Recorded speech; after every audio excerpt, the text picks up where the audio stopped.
మీ car కి best ceramic coating premier care అపెక్సర్ car detailing studio for contact.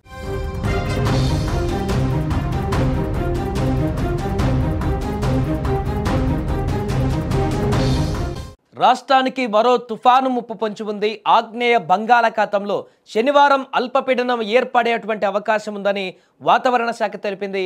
ఆ తర్వాత 48 గంటల్లో ఇది పశ్చిమ వాయువ్య దిశగా కదులుతూ వాయుగుండంగా బలపడేటువంటి అవకాశం ఉందని పేర్కొంది.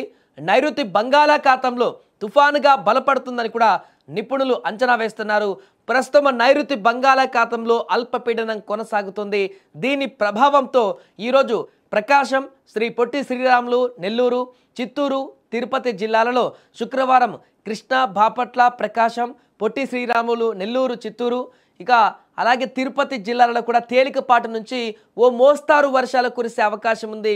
ఇక రేపు కృష్ణా, బాపట్ల, ప్రకాశం, నెల్లూరు, చిత్తూరు, తిరుపతి జిల్లాలలో అక్కడక్కడ తేలికపాటి నుంచి మోస్తారు వానలు కురిసే అవకాశం ఉందన్న విపత్తుల నిర్వహణ సంస్థ ఈ రకంగా తెలిపింది. అలాగే రాష్ట్రంలోని పలు ప్రాంతాలలో శని, ఆదివారాలలో ఈ యొక్క మోస్తారు నుంచి తేలికపాటి వర్షాలు, మంగళవారం కొన్ని చోట్ల భారీ వర్షాలు కురిసేటువంటి అవకాశం ఉందని కూడా అమరావతి వాతావరణ కేంద్రం తాజాగా పేర్కొంది.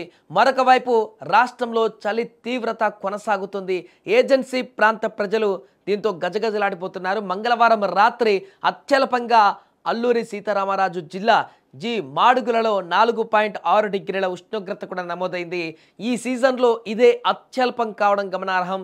అదే జిల్లాలోని ముంచంగిపట్టులో 5.8, చింతపల్లిలో 6.8, డుంబ్రిగూడలో 7.8, పాడేరులో, పెదబయలులో 8.1 డిగ్రీల కనిష్ట ఉష్ణోగ్రతలు నమోదయ్యాయి. అక్కడ పార్వతీపురం, మన్యం, అనకాపల్లి, విజయనగరం, శ్రీకాకుళం, ఎన్టీఆర్ జిల్లాలలో కూడా కనిష్ట ఉష్ణోగ్రతలు 15 డిగ్రీల లోపే నమోదవుతున్నాయి. దీంతో అక్కడ ఉన్నటువంటి ప్రజలందరూ కూడా ఈ యొక్క చలి తీవ్రతకు వణికిపోతున్నారు.